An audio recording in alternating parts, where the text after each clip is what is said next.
about B.e.t? B.e.t, which is now owned by Tyler Perry. First of all, I'm proud of Tyler to come from rags to riches.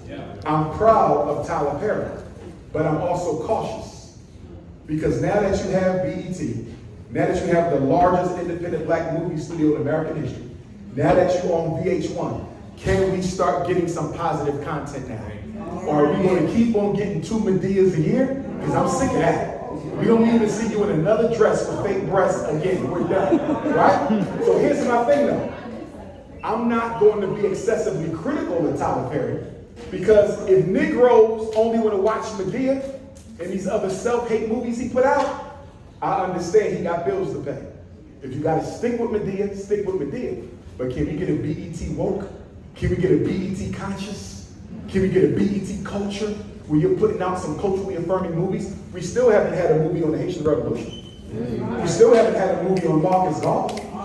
You understand me? Ida B. Wells still ain't get a movie yet. Think about all the Black Wall Street hasn't had a movie yet. Tulsa did. So my thing to Tyler Perry, you can hire writers to put movies together for these different epic periods in our history. I'm not asking him to abandon the garbage because unfortunately black people are addicted to it. But give those of us who woke a woke alternative.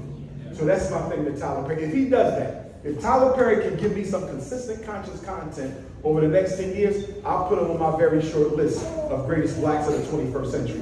The only person who's on that list right now is Brian Stevenson, who is head of the Innocence Project, who goes around the country getting all those innocent black people off death row who never should have been convicted in the first place. Right now, he's the only person on my list. And I pray for my sister, Queen Mother Oprah, because with the money she got, being the richest woman in the history of North America, not just black, period, if she goes to her ancestors, and I hope she don't go anytime soon, but if Oprah Winfrey goes to her ancestors with that kind of money, having no biological offspring, you see that?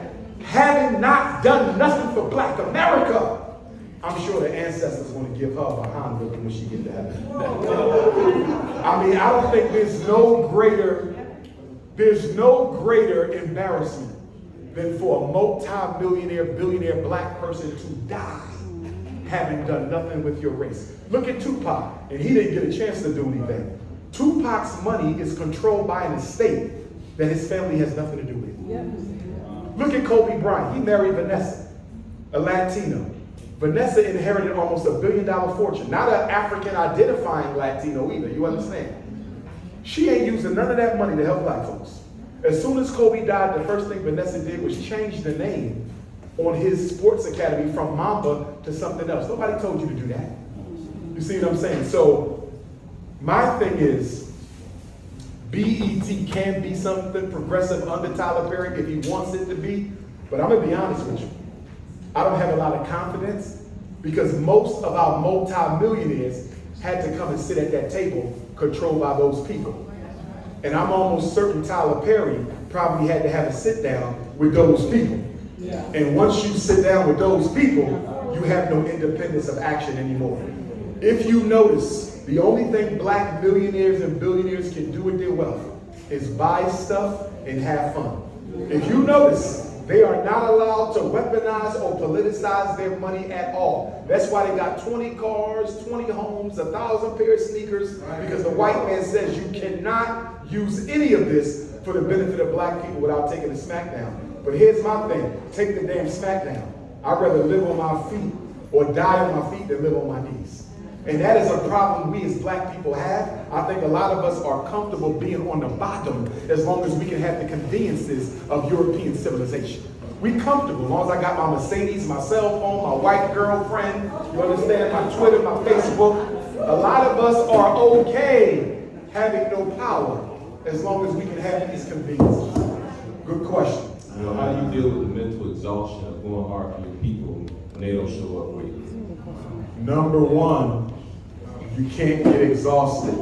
Or when you get exhausted, you have to renew yourself.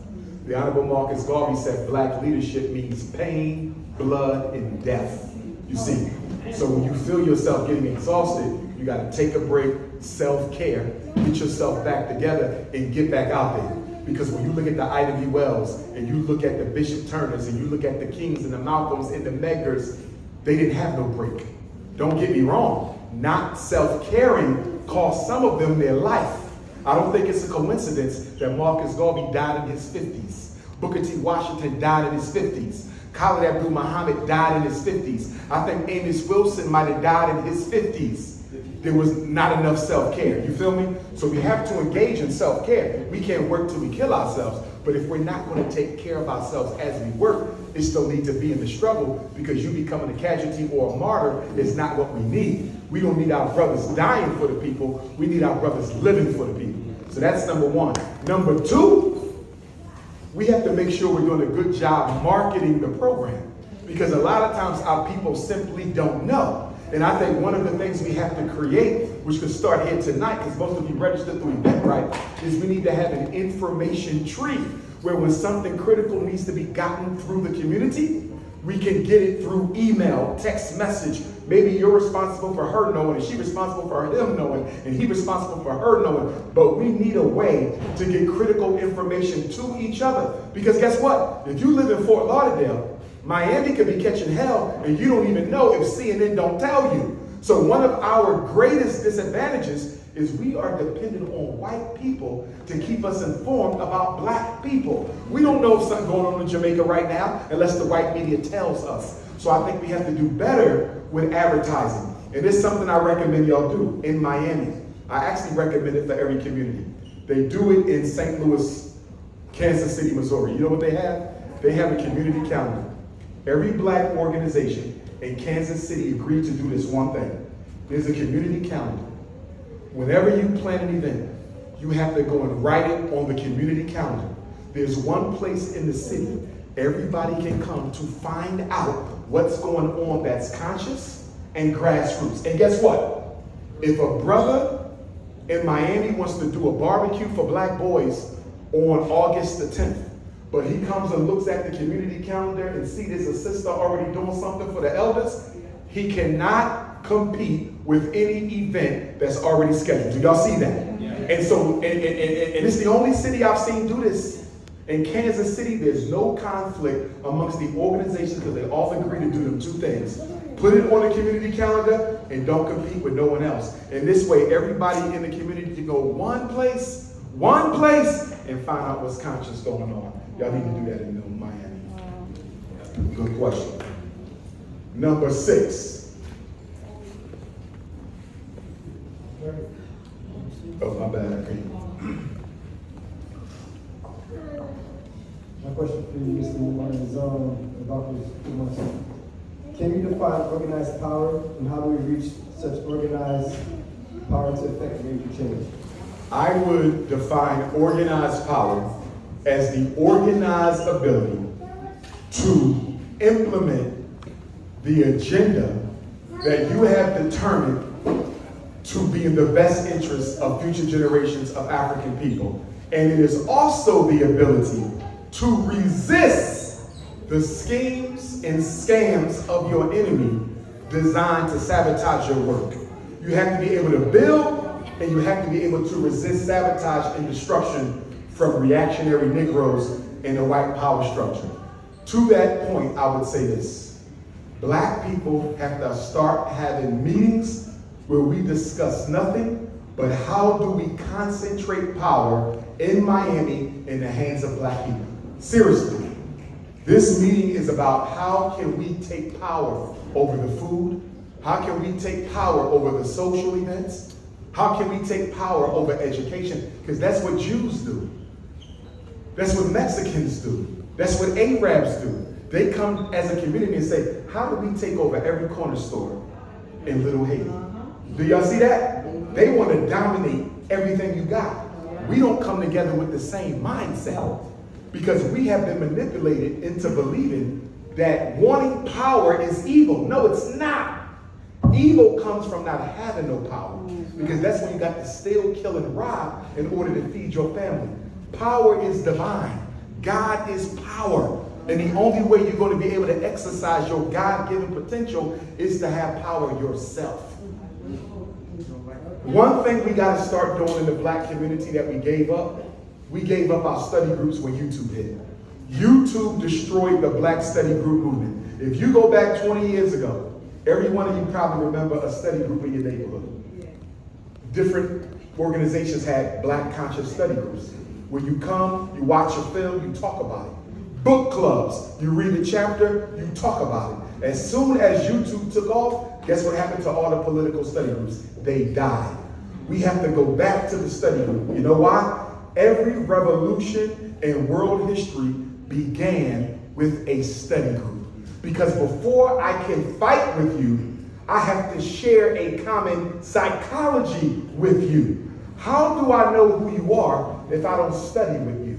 See, when we study, you hear people's opinions, you hear people's mindset, you learn about their background, you get little snippets of information about them you otherwise would not have known. A brother who you thought could have been a frontline soldier might turn out to be a coon. A sister you thought was a coon might be the best person in the whole group.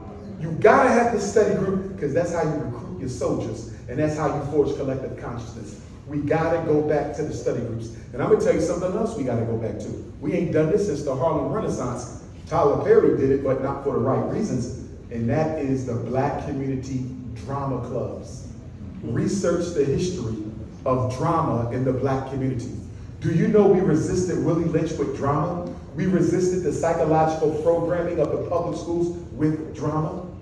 We would have a play on Harriet Tubman, a play on the Haitian Revolution, a play on Booker T. Washington, a play on the black soldiers of the Civil War, a play on the Maroons of Jamaica and the Maroons of Haiti. Why can't we put together plays? Because we can't compete with major network TV. But imagine if you had 100 children in here watching a play on Harriet Tubman, watching a play on Ida B. Wells.